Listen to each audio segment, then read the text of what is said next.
ठीक है। तो लास्ट में हमने डीओडी शुरू किया था और केसी फाइंड किया था, केपी केसी, और हमने ये भी देखा था कि अल्फा का और बी का रिलेशन क्या है, वो भी देखा था। ठीक है, मतलब कभी कभी ये पूछा जाता है कि गिवन इक्वेशन के लिए मतलब जो केसी है, सॉरी अल्फा और वॉल्यूम, इनका रिलेशन क्या रहेगा। तो लास्ट में हमने अल्फा और वॉल्यूम का रिलेशन देखा था, यहाँ पे अल्फा और प्रेशर का रिलेशन देखना है। इसका रिलेशन प्रेशर का। अब एक रिएक्शन यहाँ पे लिखता हूं मैं, that is PCl5 is equilibrium with PCl3 plus Cl2। This is a reaction. In this reaction, moles are given. Moles दो तरीके के, एक होते हैं इनिशियल और दूसरा आता है इक्विलिब्रियम। एक आता है इनिशियल और दूसरा आता है equilibrium. I am considering initial moles 1, so this will be 0 and 0. In this one, degree of dissociation is alpha, volume is given capital V, and total pressure at equilibrium is P total, तो P ये दिया है। ठीक है, हो गया। पहले हमने Kp का वैल्यू ढूंढा था, Kc का, Kc का। आज इसके लिए हमको Kp का वैल्यू ढूंढना है, इसका वैल्यू Kp। Kp का फॉर्मूला पता है क्या है? Partial pressure of product upon partial pressure of reactor. ठीक है, तो इतना डेटा दिया है और इस डेटा से आपको Kp का वैल्यू ढूंढना है। 2 मिनट का समय आपके पास है, एनसीईआरटी क्लोज करना है। बताओ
एकदम नीचे करते हैं।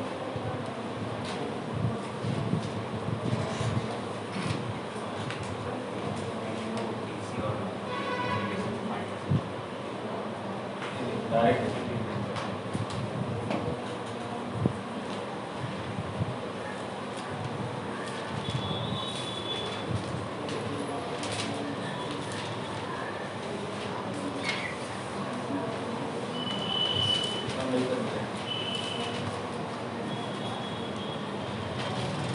जरूर डायरेक्ट आप रिलेशन फाइंड करोगे तो पहले फाइंड किया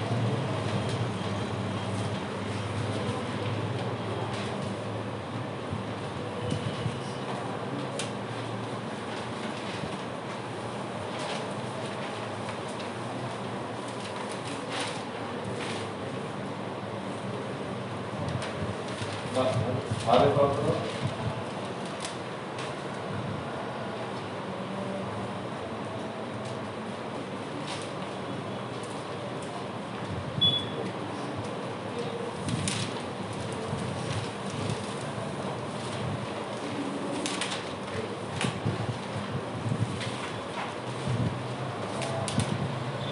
चलिए इधर ध्यान दीजिए क्लियर इक्विलिब्रियम में कितने मोल्स रहेंगे PCl5 के कितने रहेंगे 1 माइनस अल्फा इनका रेशियो क्या है इनिशियली PCl5 कितना था number of moles of PCl5 initially number of moles of PCl5 at equilibrium so how much quantity of PCl5 is reduced alpha so quantity of reactant always reduces and quantity of product always increases here ratio is 1:1 ये कम कितने से हुआ alpha से ये बढ़ेगा कितने से alpha से इनका रेशियो क्या है ये कम कितने से हुआ अल्फा से बढ़ेगा कितने से अल्फा से ओके अब कुछ बातें जो थी वो केसी में काम की नहीं थी फिर भी हमने वहां लिखा था क्योंकि उनका काम यहाँ आता है कैसे वो बताता हूँ पहले number of moles of reactant eight starting कितने हैं 1 number of moles of reactant at equilibrium कितना है 1 माइनस अल्फा ये मोल्स ही है ना फिर total number of moles at in starting 1 हमें सब कुछ लिखा था यहाँ पे number of moles of product at equilibrium 2 alpha total number of moles at equilibrium 1 plus alpha सही है वैसा है थैंक यू ये तो ये बात कुछ देखा है ये जरूरी था हमको निकाल रहे हैं फॉर्मूला Kp का क्या है Kp equals to partial pressure of product upon partial pressure of reactant ठीक है तो ये हमारा फॉर्मूला है और हमको इसके हिसाब से ही आगे बढ़ना है ठीक है अब हमको पता होना चाहिए पार्शियल प्रेशर किसका किसका प्रोडक्ट और रिएक्टेंट मैं लिखता हूँ partial pressure of PCl3 formula क्या आएगा mole fraction of PCl3 into P total कहाँ पढ़ा था Dalton law of partial fraction में सही है तो इसके लिए हमको पता होना चाहिए मोल फ्रैक्शन अब वो मोल फ्रैक्शन किसका किसका पता होना चाहिए PCl5 का पता होना चाहिए PCl3 का पता होना चाहिए और Cl2 का पता होना चाहिए for that you must know the number of moles of PCl5 PCl3 and Cl2 साथ में आपको ये पता होना चाहिए the total number of moles first I am calculating the mole fraction of PCl5 what will be the formula of mole fraction of PCl5 number of moles of PCl5 divided by total number of moles I am writing here number of moles of PCl5 divided by total number of moles this total number of moles are the starting moles or at equilibrium so we have to calculate the total number of moles at equilibrium also we have to calculate the number of moles of PCl5 at equilibrium not at the starting okay now x of PCl5, how many moles of PCl5 at equilibrium? 1 minus alpha divided by total number of moles at equilibrium, total number of moles at equilibrium 1 plus alpha. So this is about mole fraction of PCl5. Okay, after that mole fraction of PCl3, number of moles of PCl3 at equilibrium upon total number of moles at equilibrium. How many moles of PCl3 at equilibrium? Alpha divided by, so mole fraction of PCl3 will be alpha upon 1 plus alpha. Similarly, okay, here mole fraction of Cl2, that will be alpha upon 1 plus alpha. Okay, now we have to calculate the partial pressure. पहले किसका? Product का, किसी का भी निकाल लेते, बाद में भी यूज करना ही है. I am calculating the partial pressure of PCl5. यहाँ तक देख लो पहले, यहाँ तक देख लो, लिखे के नहीं बोला है, तुम मार खाओगे कैसे लिखने के लिए.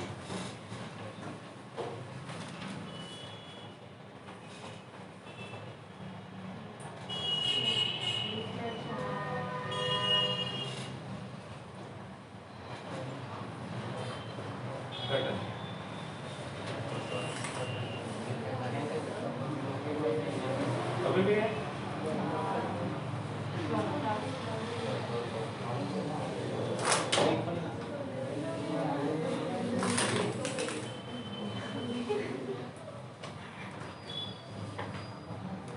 ठीक है.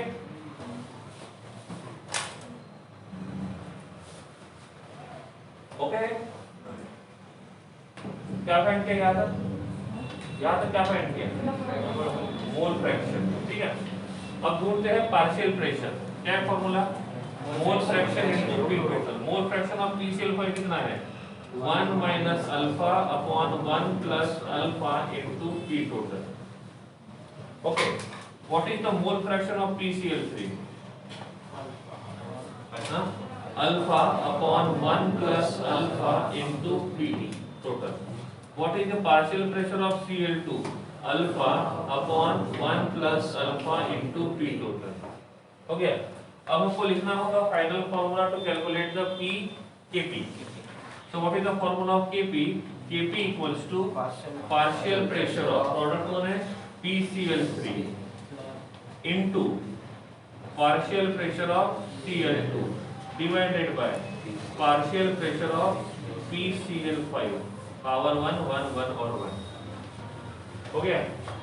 चले आगे, यहाँ तक ठीक है. यस. नाउ Kp क्या आएगा? Partial pressure of PCl3 alpha upon 1 plus alpha into P power 1 into alpha upon 1 plus alpha into P power 1 divided by क्या आएगा? 1 minus alpha upon 1 plus alpha into P power is 1. यहाँ तक ठीक है. देखो done.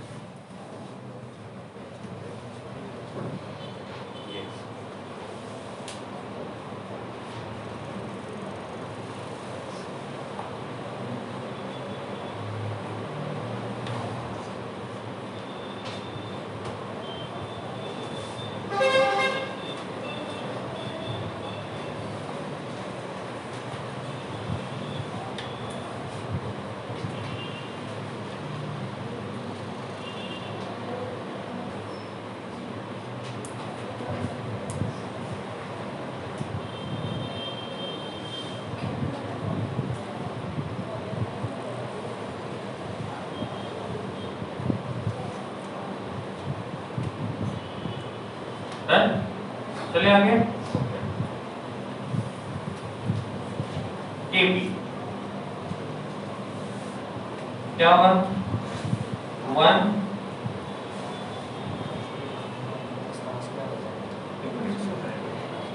1 alpha into P, ठीक है। इसमें भी आएगा alpha into P divided by क्या आएगा 1 plus alpha into 1 plus alpha, 1 plus alpha into 1 plus alpha, ठीक है, केपी। नीचे क्या आएगा 1 minus alpha into P divided by 1 plus alpha, 1 minus alpha into P divided by 1 plus alpha. Therefore Kp equals to क्या आएगा alpha square P square into 1 plus alpha, इधर 1 plus alpha 1 plus alpha 1 minus alpha into P. Okay, कुछ cut हो सकता है क्या? P power के साथ चला गया और 1 plus alpha 1 plus alpha. Okay, okay है। Next will be Kp equals to alpha square into P upon 1 plus alpha 1 minus alpha, but alpha is very very less than 1। क्या होगा 1 plus alpha will be 1 and 1 minus alpha will be 1, 1 into 1 1, therefore Kp equals to alpha square into p। Okay, ठीक है। Next alpha square equals to Kp upon p,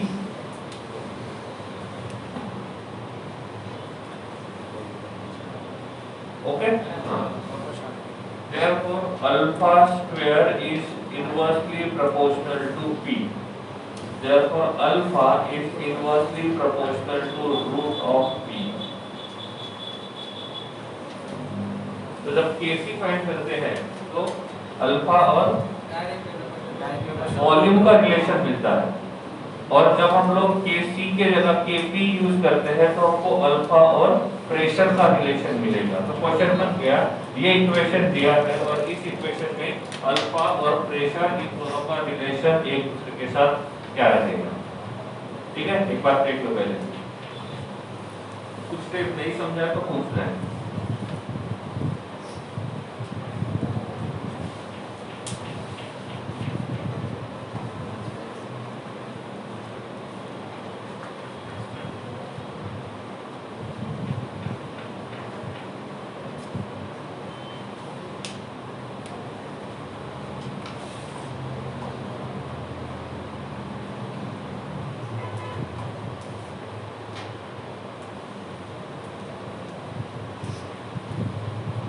इसी step में doubt है? Okay, I am asking here delta Ng is equals to 0 not equals to 0।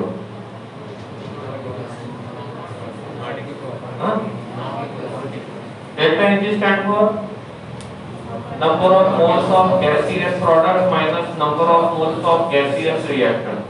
Here number of moles of gaseous reactants are 1 and number of moles of gaseous products is 2, so both are different, so that will be not equals to 0। सही है गलत है? तो इस reaction के लिए ये relation रहेगा, रिएक्शन चेंज होता है तो रिलेशन जो रहेगा वो भी चेंज हो जाएगा, राइट ऑन।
ठीक है।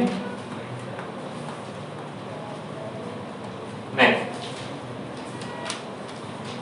Reaction number 2, N2 plus H2 is equilibrium with 2 moles of NH3, 3 moles of H2. Initial moles of N2 is 1, initial moles of H2 is 3, and this will be 0. Others all conditions are same. So you have to find the relation between alpha and pressure. Let's begin.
से कम होगा तो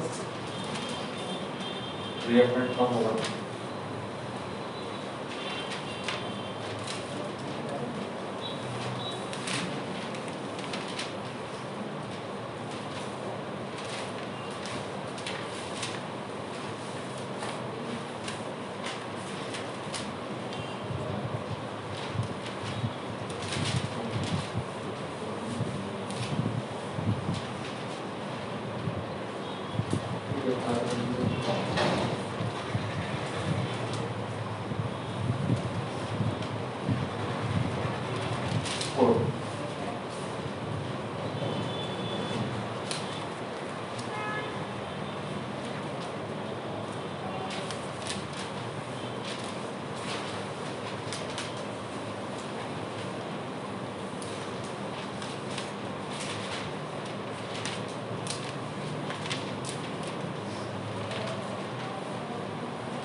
1 2 minus 2 हो गया 1 2 ये negligible है 2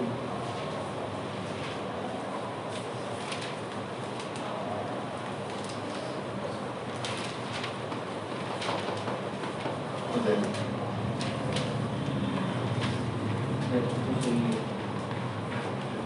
speed बढ़ा होगा हाँ ओनली हाँ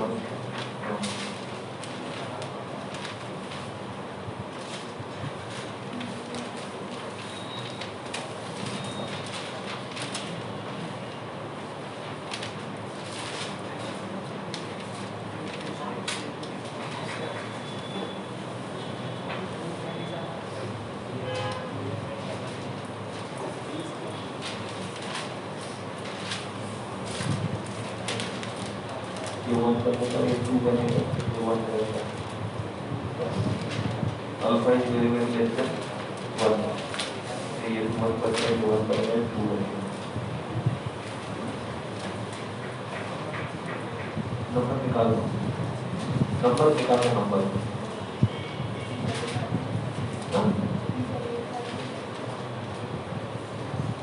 मुझे प्रोपोर्शनल की बात है ना नंबर का कुछ काम नहीं होता है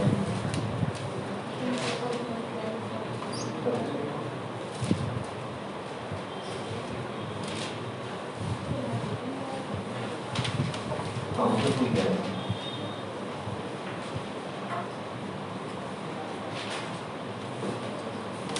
ठीक पढ़ाओ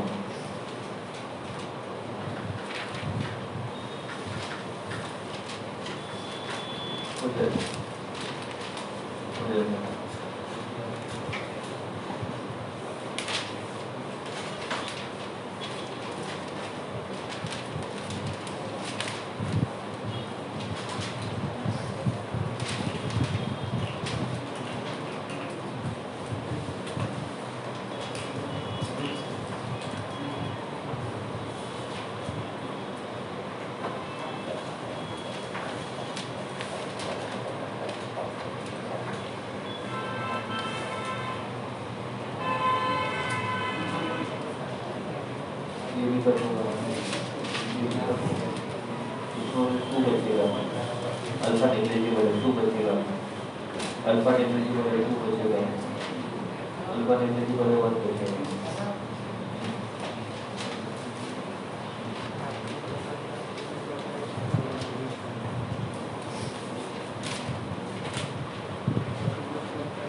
ओनली 2 अल्फा 2 प्लस मेरे से वजह कुछ नहीं करो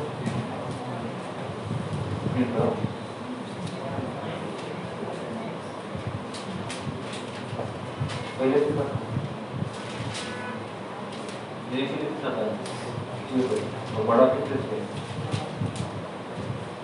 अल्फा से 2 अल्फा इनटू कब कितने से हुआ इनटू कब कितने से हुआ पहले कितने था अभी कितना है मतलब कब कितने से हुआ तो 1 मोल होता है तो अल्फा से कम हुआ 2 मोल के लिए कितना होता है 2 यानी 2 मोल से 2 अल्फा हाँ वहाँ पर सही है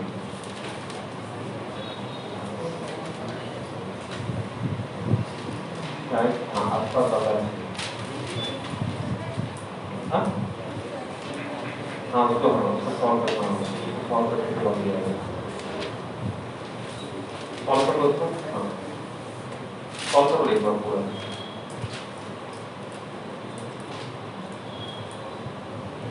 शायद इसमें आता है चलो इधर बात तो किसे कहोगे पूरा कितने लोग चलो ध्यान दो initially 1 mole of N2 was there now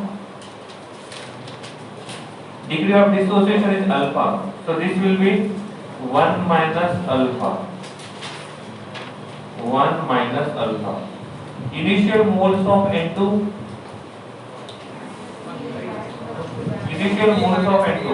1 equilibrium moles of N2 so how many moles reduced alpha initial moles so it will be 3 minus 3 alpha 1 mole reduced by alpha, so 3 moles reduced by 3 alpha. So number of moles reduced are alpha. Ratio is 1:2. So here will be 2 alpha. Okay. Now number of moles of reactant at starting 4. Moles of reactant at equilibrium 1 minus alpha plus 3 minus 3 alpha 4 minus 4 alpha. सही है. Total number of moles at starting 4. Number of moles of product at equilibrium 2 alpha.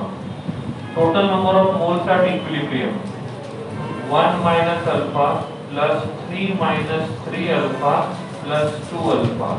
So it will be 4 minus 2 alpha. सही है.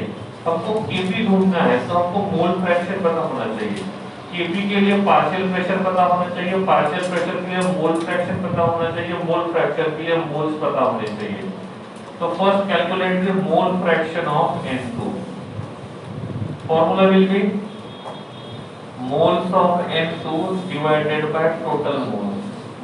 So mole fraction of N2 is number of moles of N2. How much?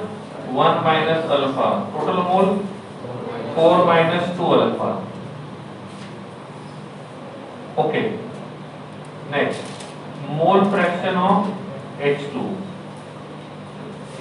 क्या है? Moles of H2 are 3 minus 3 alpha. Divided by 4 minus 2 alpha. Mole fraction of NH3.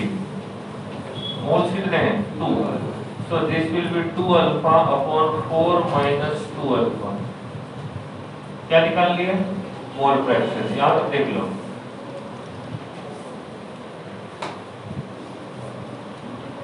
Okay. Next. Partial pressure of N2. क्या होगा? Mole fraction of N2 into P total. Mole fraction कितना है? 1 minus alpha upon 4 minus 2 alpha into P total. Mole fraction of H2 क्या होगा? 3 minus 3 alpha upon 4 minus 2 alpha into pressure. तो समझ रहे हैं? मैं लिखते जा रहा हूं बस. After that, partial pressure of NH3 क्या है? 2 alpha upon 4 minus 2 alpha into P total. हो गया? तो सबका partial pressure मिल गया. अब Kp क्या आएगा? Partial pressure of NH3 का स्क्वायर. फिर पार्शियल प्रेशर ऑफ N2 का power 1, partial pressure of H2 का power 3. Then Kp will be partial pressure of NH3 कितना है? 2 alpha upon 4 minus 2 alpha into P. 2 alpha upon 4 minus 2 alpha into P.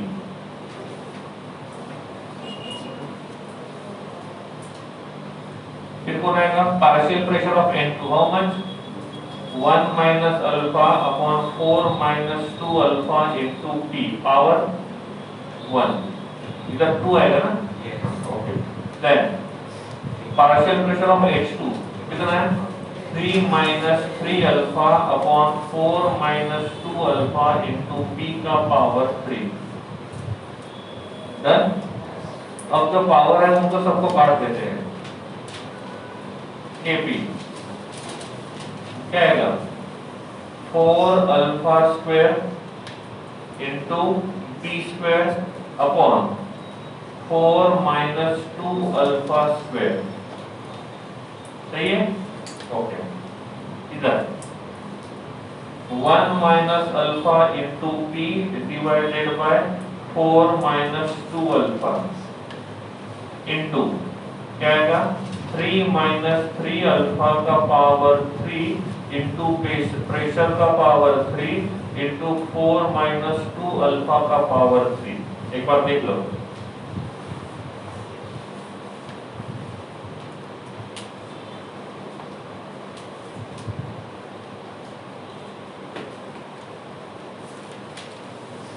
Okay, सही है। अब 4 को 2 में ही convert करते हैं, 4 लेन को 2 लेन में कन्वर्ट करते हैं। ठीक है, क्या होगा 4 अल्फा स्क्वायर पी स्क्वायर, ये 4 माइनस 2 अल्फा स्क्वायर। इधर क्या आएगा 4 माइनस 2 अल्फा का पावर 4। सही है। फिर क्या बचा 1 minus alpha 3 minus 3 alpha p का पावर 4। सही है। p का पावर 4 है क्या 3 आएगा? अल्फा का भी 3 है, 3 माइनस 3 अल्फा का 3 और p का 4 ऐसा। अब ठीक है, ओके। जो कट हो सकता है उसको कट कर लेते हैं। क्या होगा p square power 2 4 minus 2 alpha square. Okay, जो बचा है उसको लिखते हैं। Therefore Kp equals to 4 alpha square into 4 minus 2 alpha square divided by क्या आएगा 1 minus alpha into 3 minus 3 alpha का पावर 3। हो गया। इसको और थोड़ा सा एक्सपांड करते हैं। क्या बचा है Kp equals to 4 alpha square into 2 को बाहर निकालते हैं। क्या बनेगा 4 इंटू 2 माइनस अल्फा स्क्वायर। इसमें से 2 को बाहर निकाला तो बाहर निकल के क्या बनेगा 4 डिवाइडेड बाय क्या बचा 1 माइनस अल्फा, इसमें से 4 बाहर निकलेगा 3, तो क्या बन जाएगा 27 1 माइनस अल्फा का पावर 3। हाँ 27 बाहर निकालेंगे तो 1 माइनस अल्फा ही बचेगा और रेस्ट टू 4 हो जाएगा। 1 माइनस अल्फा बनेगा ना। हाँ तो रेस्ट टू 4 कर दो, 1 माइनस अल्फा आगे है कोई बात नहीं होगा, चलेगा। ठीक है, क्लास क्लियर। हाँ p स्क्वायर रहेगा। यहाँ p स्क्वायर छूट गया था तो पहले तो नहीं बचा p स्क्वायर। ओके, कुछ कट होने लायक है नहीं। देखते क्या होता है Kp equals to 16 alpha square 2 minus alpha square upon 27 p square 1 minus alpha का पावर 4। अब कंडीशन कौन सी है alpha is very very less than 1। तो 2 माइनस अल्फा क्या बनेगा 2 बनेगा 1 बनेगा 2 माइनस अल्फा क्या बनेगा 2 बनेगा और 1 माइनस अल्फा क्या बनेगा 1। तो ये बन जाएगा Kp equals to 16 alpha square into 2 divided by 27 p square 4। ठीक है, क्या होगा Kp equals to 64 alpha square upon 27 p square. जब हमको डायरेक्टली या इनवर्सली प्रोपोर्शनल पूछा है तो नंबर को छोड़ देते हैं, जो बचा है उसको देखते हैं। ये बनेगा alpha square equals to Kp into p square. therefore alpha square is directly proportional to p square, तो alpha is directly proportional to p। That is the हो गया। ठीक है, अब इसमें degree of dissociation is directly proportional to pressure inversely. अब यहाँ पे हमने जो फाइंड किया वो Kp या Kc।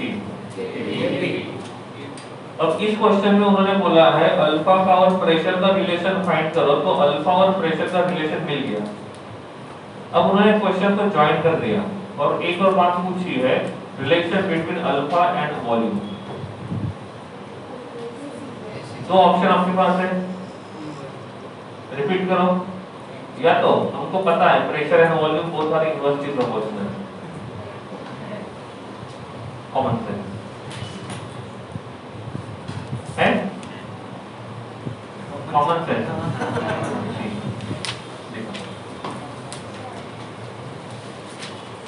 ओके है ना?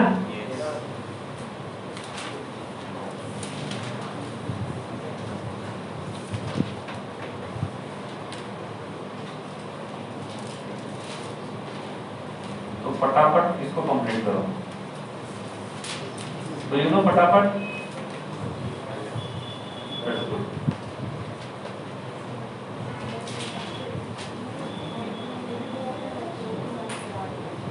इसको देखिए,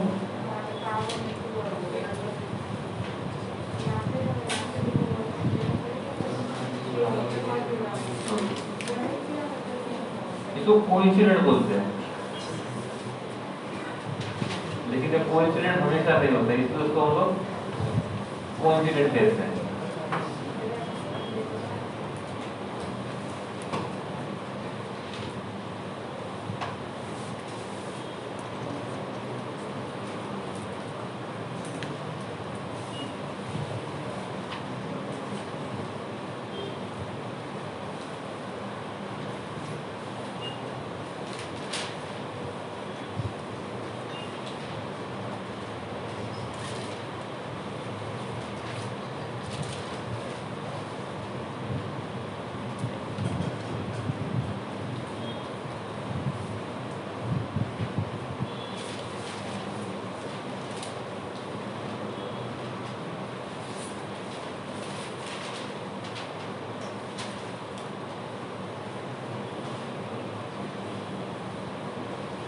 ठीक है,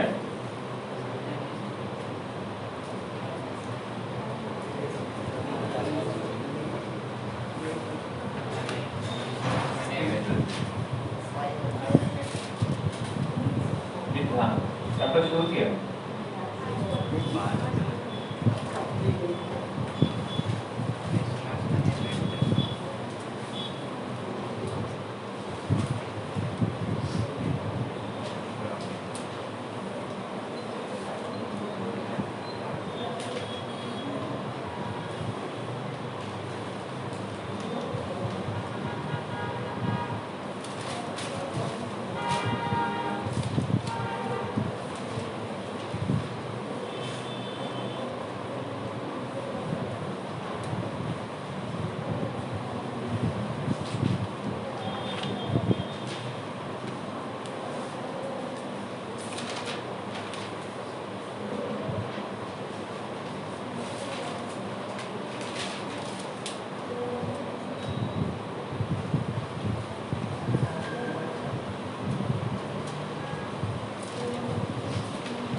देखो, when delta Ng was not equals to 0, it means there must be a relation between alpha and pressure.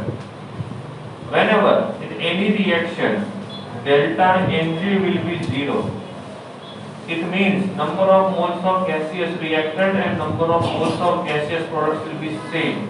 At that time alpha will be independent of pressure. क्योंकि आप एंड में जाओगे ना तो बीच में प्रेशर कट हो जाएगा। इसका मतलब अल्फा का प्रेशर के साथ कोई समानता नहीं है, और if ऐसा कुछ होता है तो इसको मापा एक संयोग कहा जाएगा, कोइंसिडेंट कहा जाएगा। तो इसके लिए जब डेल्टा एच का वैल्यू 0 होता है उस टाइम पे वो इंडिपेंडेंट रहेगा। इसका मतलब ये नहीं है कि जिन लोगों ने सॉल्यूशन पूरा नहीं किया है उनको कंप्लीट नहीं करना है, ये उनके लिए जिनका कंप्लीट हुआ था। ठीक है, तो 3 में से 2 ऐसे थे जिसमें प्रेशर जो था उस पे अल्फा का वैल्यू डिपेंड था, लेकिन ये एग्जांपल है जिसमें ये इंडिपेंडेंट रहेगा। ठीक है,